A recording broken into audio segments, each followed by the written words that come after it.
Chapter 28 Sins of the Dusk Elves. Rowen licked the blood from her canine snout, looking down at the deer she had just killed. She was exhausted after the battle with the blights, exhausted after waking from the dead, but rest could wait until her thirst had been satisfied. That is why she had come here to the woods. She looked down at her kill. Herkomoid was gnawing at the raw flesh.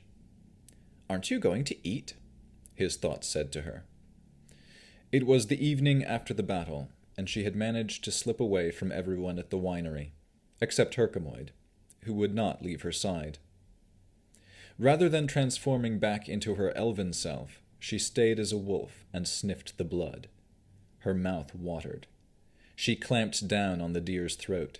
She did not eat as Herkomoid did. Instead, she drank its blood, leaving the meat behind. The next day she still had a lingering thirst, but saw no reason to tell Irina when she asked how she was feeling. "I'm fine," Rowen told her. Irina nodded, but Rowen could tell she was not fooled. Rowen was changing a leg bandage on the Martikov's draft horse. The wound was likely an injury from the battle. "Do the Martikovs need help patching the roof?" Rowen asked. "They're working on it now," Irina said. "Rowen, are you sure you're all right? You've been acting a bit out of sorts ever since you died yesterday, which is completely understandable." Rowen patted the horse and wrapped up the rest of the bandage cloth. "My dreams get to me sometimes," she said. Last night she had dreamt she was Strahd, which was becoming a recurring theme. "I know you don't usually talk about your dreams with me," Irina said, "but you can if you want to." Rowen usually talked about these things with Navara. She shared a sad feeling with Herkomoid, who was sitting on her shoulders. She thought of the disaster at Yester Hill and blamed herself for not being strong enough to save the warlock. And now here she was, afraid of becoming the very monster who had killed her and stolen her friend. "Listen," Rowen said. "I don't know if this matters now, but the night we spent at Ravenloft, Strahd gave me this."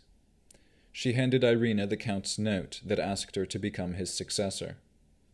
"I tried to ignore it, but I fear that no matter what I do, I'm destined to become something I hate. I should have told you and Henry." "Told me what?" Henry walked into the stables, wearing nothing but a shirt and hose. It was strange not seeing him in armor.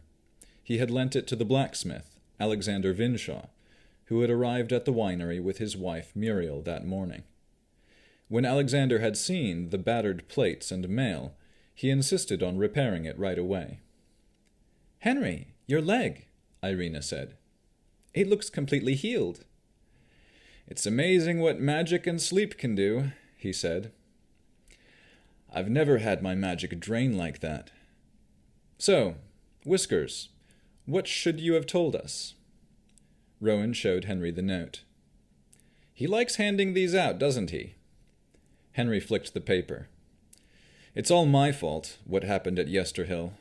I met him in the vineyard the night before." "Which was a very rash thing to do," Rowen crossed her arms. "We've already discussed this," Irina said. "We had a plan, and it didn't work." Henry swallowed. "I also may have told him we would be at Yester Hill." Irina glared at him. "You did what?" "I told him in good faith. I was only doing a sheriff's duties to bring peace to the valley. I thought that if I was up front with him, he would honor our agreement. He gave me his word." "You thought you could trust Strahd's word?" Irina's voice raised. "Of all the reckless things to say." Rowen turned to Irina. "I thought you knew he talked to Strahd." "I didn't know he told the devil where we'd be the next day," Irina fumed. "He kept his word at the dinner," Henry protested. "So I thought—" "Bullshit," Irina said. Strahd tells the truth only when it serves his purposes. He doesn't care about keeping his word." Henry lifted his hands in frustration.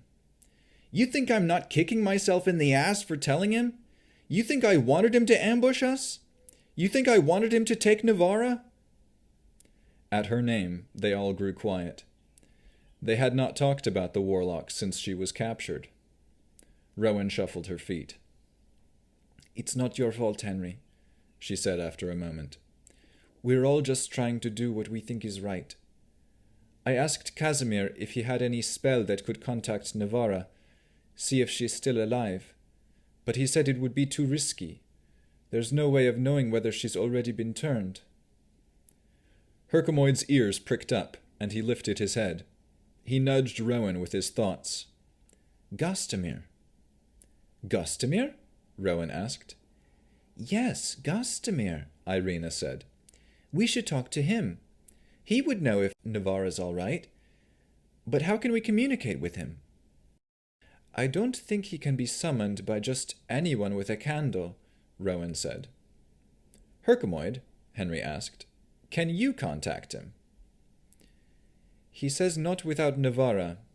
Rowen tapped her chin. "There has to be a way." "There is," said Henry. And he waved his hand. Snowflake appeared, chewing on a mouthful of grass from the Fey Wild. He was fully saddled, like he always was when summoned.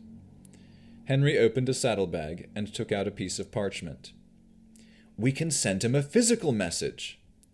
"All the way to the Fey Wild," Irina said. Rowen smiled.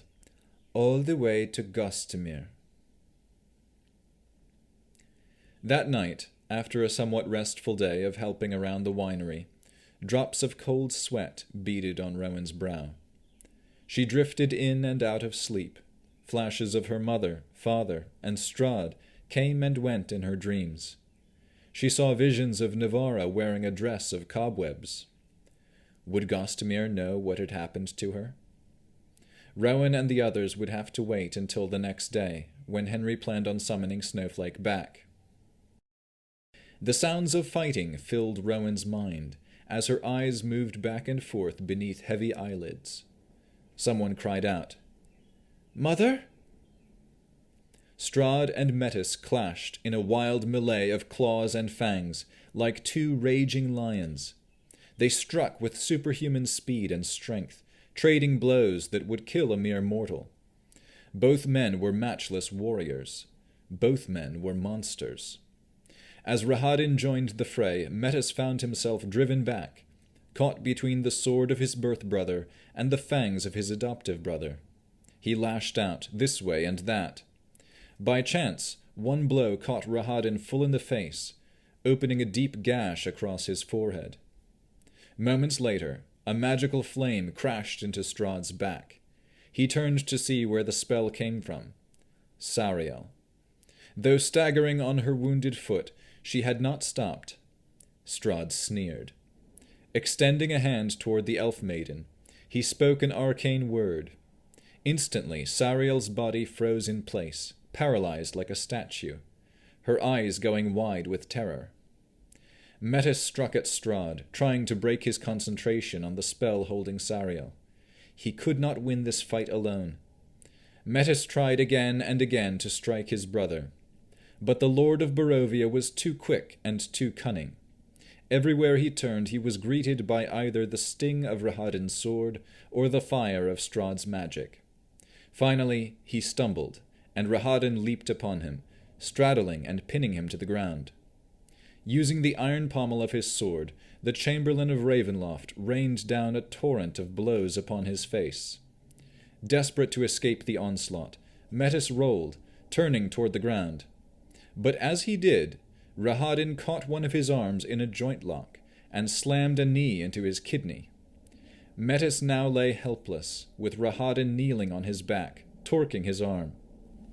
Strahd crouched down, his voice dripping with disgust. "Metis, Metis, Metis. You could have had it all. I was really prepared to name you as my successor. You were my best friend. We spent centuries together, kept no secrets from each other. Or so I thought. But you had to go and throw it away for her. He gestured at Sariel, who was still frozen in place. Did I mean so little to you? Did I not share everything with you, including my very blood? Metis' reply came between labored breaths. I thought you, of all people, should understand a man motivated by love. I thought everything you did was for the love of Tatiana, but I was wrong. You are even more incapable of love or pity than you are of breaking the curse, and because you are cursed to unhappiness, you cannot tolerate the happiness of others. The townsfolk are right about you, Strahd. You are a devil, and I rue the day I called you my brother. That may be so, Strahd muttered as he stood, but I will still take some enjoyment from making your woman my own. He turned and began walking toward the motionless Sariel. Damn you! Metis cried. Leave her alone! Sariel's eyes locked with his. They were begging, pleading. Metis' face contorted in agony at the realization of what she was asking him to do. He screamed, but he could not afford to hesitate. Rolling quickly and deliberately against Rahadin's joint lock, Metis escaped by breaking his own arm with a loud snap. Before anyone could realize what had happened, Metis was on his feet, sprinting to reach Sariel before Strahd. Rowen woke up. No! She screamed, and did not fall back to sleep. In the morning, Rowen needed to get away from everyone, just for a little while. She walked out of the winery to see Henry and Irina practicing swordplay behind the stables. One of Irina's attacks slipped past Henry's guard, and she shouted, "Point!" "Well done," he said. "Let me get a drink and we'll go again." Irina was almost bouncing. "Let's face it, Gibson, you're too old and slow for this." "Hey, we're the same age," he replied. "Besides, you only scored because this guy's distracting me." Henry pointed at the pseudo-dragon perched on his shoulders. Herkomoid wanted to be near the knight for when Snowflake returned. "No excuses." She smacked his butt with the flat of her blade, while he stooped over to grab his waterskin. "You're getting too cocky," Henry said, and took a swig. Rowen continued to walk away, not bothering her friends. She tried to clear her mind, but then her thoughts wandered to Navarra. Was she alive? Probably not. Was she turned? Very likely. What hope was there for her friend? None. Without help, Navarra did not stand a chance. Rowan's mother would have been turned, if not for her father. Metis. Did he really murder Sariel? Did he do it out of mercy and love? And why had Strahd wanted Metis to kill her mother in the first place? What crime did the elves commit? "Rowen?" Rowen jumped, and turned to see Kasimir standing beside her. "What are you doing way out here?" he asked. Rowen, for the first time, looked at her surroundings. She had walked into the forest and had not even noticed. She licked her lips. Thirsty. "If Davian sent you out to gather wood, I can help," he said. "But even so, it's not safe to be in the woods alone. There are things other than vampires out here, and the full moon is fast approaching." It was strange seeing the face of another Dusk Elf like herself. But unlike her, Kasimir's blood was not tainted by that of a monstrous parent. "Davian didn't send me," Rowen said. "But please stay. I wanted to speak with you. I have so many questions. I don't even know where to begin. I want to know about the Dusk Elves."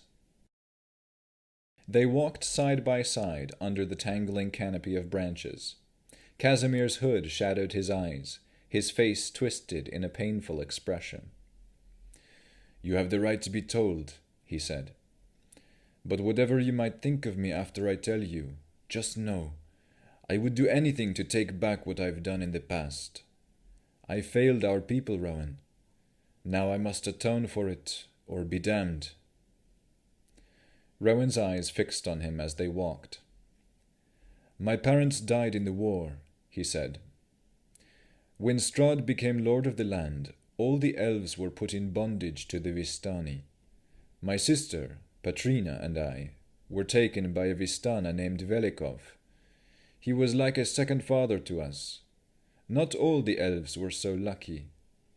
But Velikov treated me and Patrina like his own son and daughter. Of course, he grew old and died while we were still young, and his children became our new masters. For the most part, Velikov's descendants treated us like family, not slaves. But they could not free us. They had obligations to Strahd. Though most of our masters were kind, there were some, especially in recent years, who were not so sympathetic or enlightened as their forebears. During those years, Patrina grew bitter. I wish I had paid more attention to her feelings. Maybe then things would be different. But I thought we would be okay. We lived well enough, and we had our magic. Magic inspired us, made us believe in something greater. We were self-taught, snatching scrolls and magical ingredients whenever we could, and we thought ourselves clever because of it. We even made our own spellbooks. But no matter how much we practiced, there was so much we didn't know, couldn't know. Patrina resented our lot in life and how we could never leave Barovia. Her one desire became to know more about the arcane, and we couldn't do that here, or so I thought. 86 years ago, Patrina became enamored with a man named Vasily von Holtz. Rowen grimaced. Not long after they met, he revealed himself to be none other than Strahd von Zarevich. But this did not deter my sister from pursuing their relationship. No, he was impressed by her magical talent, and she was more impressed by his. He even showed her the Amber Temple, the source of his powers. When I found out, I was horrified. At first I was afraid that my sister did not see the danger, that she was being manipulated. But after she lashed out at me and told me she could become even greater than Strahd, I knew.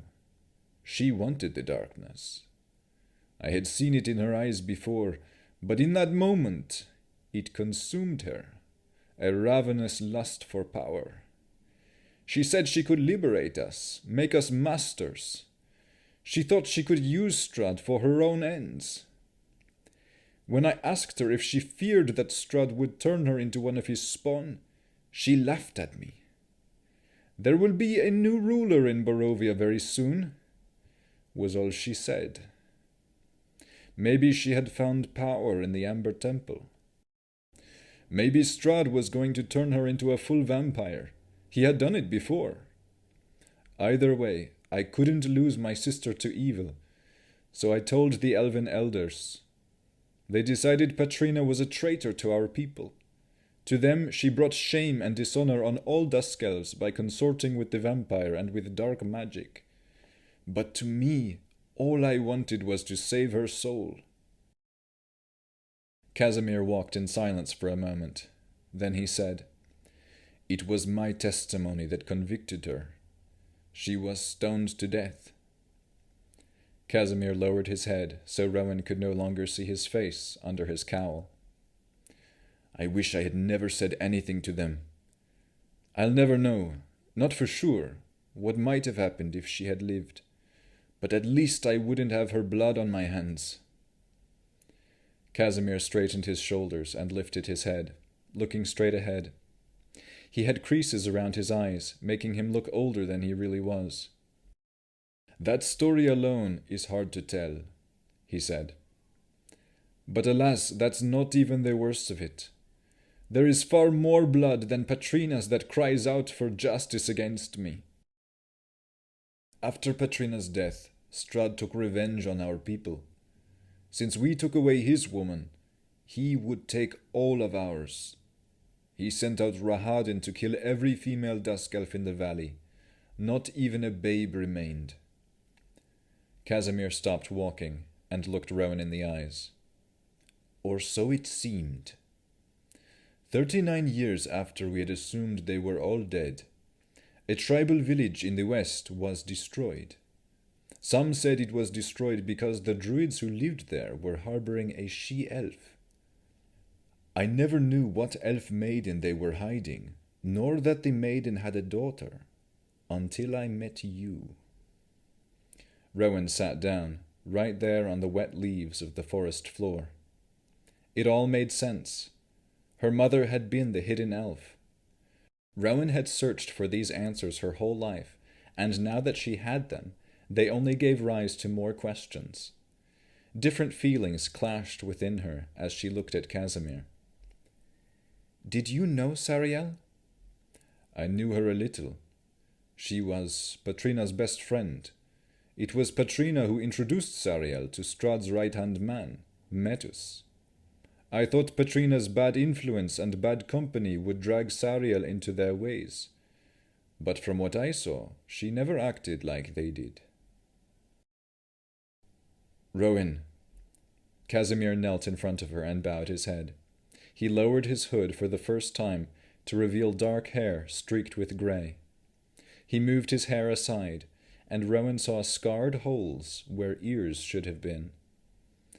I will always bear the shame of my guilt. Rahadin's blade made sure of it. My life was spared, but I deserve to die. He lowered his head further. I could never ask you to forgive me.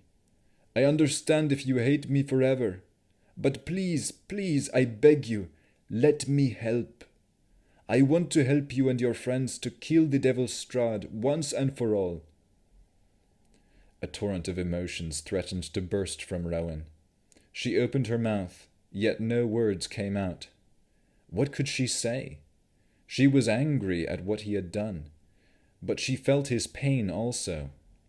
How could she condemn him when she knew that the darkness within herself was capable of even greater evil? She would never tell the others, but deep down she told herself that if all was lost, if there was no other way, she would destroy Strahd at any cost, even if it meant answering the call of the very power that had created him. She hated herself for thinking it. You know what I am, then? Rowen finally spoke. You are Metis and Sariel's daughter. I never knew they had a child. But I am sorry, Rowen. I'm beyond sorry. He lifted his head slightly. His angular face was shaded by circles under his eyes. Rowen had seen that same haunted look in the portrait of herself that Navarra had drawn. It was the sorrow of her people. Rowen sat on folded legs facing him so that their knees were almost touching. She leaned in and cupped her hands where his pointed ears should have been. We both have scars to bear, she said, and there is much darkness in both of us that we must overcome. I do forgive you. I do need your help. Our people need us. They spent a long time in the woods after that. Rowen asked many questions about her mother and father. Kasimir did not know much about their relationship, and talked more about the other elves. When daylight was fading, Irina found them by the tree line. Herkomoid flapped his wings above her and bobbed his head excitedly. You two need to see this, Irina said. We got a message from Kasimir. Henry was waiting for them in the large fermentation room with the broken vat. Most of the spilt wine was cleaned up, but the dark purple stain remained on the floor. Here it is. Henry handed Rowen a small notebook. It was tucked in Snowflake's saddle. Rowen opened it to the first page and saw a colored drawing of a cartoon figure holding a sword and shield. Is this supposed to be you, Henry? Yes. Keep going. Rowen turned to the next page. It looked identical to the first. She turned to the next page and the next. Were they all the same? Rowen flipped the pages quickly, and as soon as she did, all the drawings moved as one picture in motion. The cartoon figure of Henry poured a vial of liquid on the ground, and an elf with long blonde hair appeared. The figure of Henry and the figure of the elf danced a silly jig until the end of the book. "What did I just see?" Rowen asked. Irina shared a look with Henry. "Our best guess is that Kasimir wants Henry to consecrate the last fane. Hopefully, once we do, we can meet him there. See the stones here?" Irina pointed to the things that looked like piles of rubble in the drawing. "We think those are the cairns on Yester Hill." Rowen shook her head. "Does Kasimir not know how to write?" "Look at the last page," Henry said. Rowen turned to the last page and saw a drawing of 12 glass vials. "That's how much holy water we'll need," he said. "Thankfully, I've already been making some these last 2 days, but I still have to make more." The next day, Rowen and Kasimir continued their conversations. Irina practiced fencing with Elvir, and Henry made holy water. The Vinshaws worked on Henry's armor, and the Martikovs and Tomescues took turns cooking meals for everyone. Over dinner, there were discussions about what to do with the winery. It needed further repairs, but should they even stay here to repair it? The mood of their talk was light, yet underneath, everyone feared another attack would come soon. And when it came, blights and mountain folk might be the least of their foes. All they could do was go on preparing and hoping that the next day would not be their last. Rowen urged Davian to send word to Van Richten at the old necromancer's tower. The winery was no longer safe, if it ever had been, but maybe Van Richten, with all his experience against monsters, could shelter the keepers of the feather. Davian agreed to dispatch a message by Raven that night. At dawn, a reply came back from Esmeralda. She had taken up residence at the tower, and told them that Van Richten was missing. Nevertheless, she insisted they come to her, and she could give them aid. Muriel and Alexander said they should return to Vallaki at once, but Davian and the other keepers decided to head for the tower after Yester Hill had been consecrated. By mid-morning, a small band of adventurers was armed and ready to set out for the place of their recent defeat. "I wish I could have worked on this a bit longer," Alexander said, running his hand over a few dents in Henry's armor. "I replaced the leather on most of the fastenings." Henry looked down at himself, inspecting the shining steel. "You did a fantastic job. Thank you." "Thank you," Alexander said. "Thank you all for what you're trying to do." "Be careful going to the hill," Muriel said. "Don't walk into another trap." Yester Hill. Rowen, Henry, and Irina were back, this time with Kasimir. As soon as they began to ascend the path up the hill, a rumbling voice called again to Rowen. "Come, Druid of the Hills, rid my mountain of evil and claim my spear." They reached the top and walked into the circle of stones. The ruined vampire statue remained, gutted from when Winter Splinter had burst forth. There were no mountain folk to be seen, no blights, no vampires. Rowen listened. "You are the one who is worthy." The deep voice was coming from a cairn on the side of the hill. Without saying anything to anyone, Rowen hung back, then left the others and followed the voice. When she reached the cairn, she heard it again, coming from under her feet. She waved her hands over the earth in front of the cairn, and the grass and dirt shifted away to reveal a large human skeleton, with a spear clutched in its hands. "Take my spear," the voice said again. Rowen leaned down, and when she touched the weapon, exhilaration rushed through her body. "Rowen!" Kasimir yelled from atop the hill. "Where are you? There's trouble up here!" Not having time to wonder at who the dead person was, Rowen took the spear and ran back to her friends. They were at the south end of the hilltop, beyond the wall, where a grove of decaying saplings surrounded a squat black tree. The Gulthias tree. Its twisted trunk stretched up 30 feet, reaching out with misshapen branches. A dark red liquid oozed from its bark, like sap seeping into the ground. "The ground is moving," Kasimir said, watching the earth surrounding the tree ripple. Then out from the dirt, bursting from the roots, were a dozen blights rising like ghouls from the grave. Kasimir struck one with lightning, Irina felled one with her sword, and Henry slashed a pair in half with Apollo. Rowen gripped the new spear in her hands, feeling its wood beneath her fingers. There were runes carved on it, and she could feel her magic flow into it. It was a druidic focus. And it was well used, already broken in, like a well-worn saddle used by the same horse and rider for many years. She channeled her magic through the weapon, and it flowed as smooth as water. Rowen pointed the spear at the Gulthias tree and shouted in druidic. Fire erupted from the spearhead, striking the tree and winding up the trunk from its black roots. Magic poured from the spear as naturally as breathing. Rowen found she could control the fire without even calling on the wind, for each tongue of flame was moving by the sheer force of her will.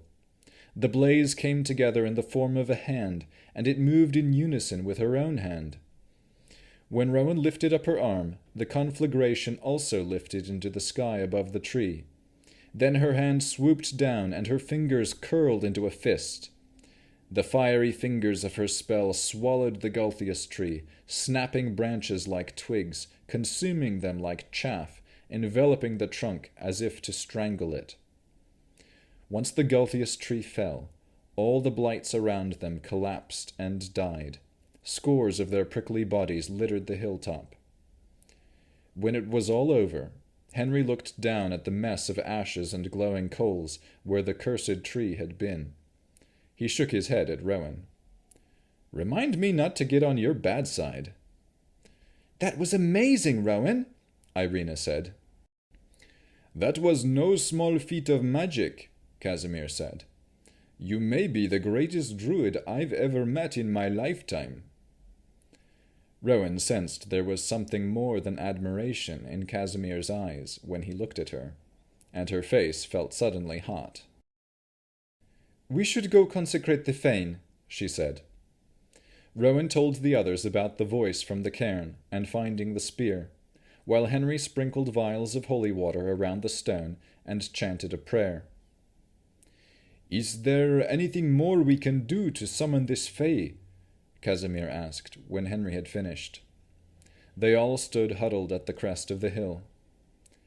"I don't think so," Henry said. "I could send another note through Snowflake, but who knows when he'd get it or send another picture book back to us." "Does anyone have a candle?" Irina said. "We could try that." "You could try ringing a very small bell and saying, 'I do believe in fairies.'" Henry, Rowen, Kasimir, and Irina turned around to see a tall, golden-haired elf standing there among them. "Kasimir?" Rowen asked, gawking at the strange newcomer. Herkomoid leapt into the air. "Kasimir!" His thoughts rang excitedly. "Kasimir?" said Henry. "Oh, Kasimir!" said Kasimir.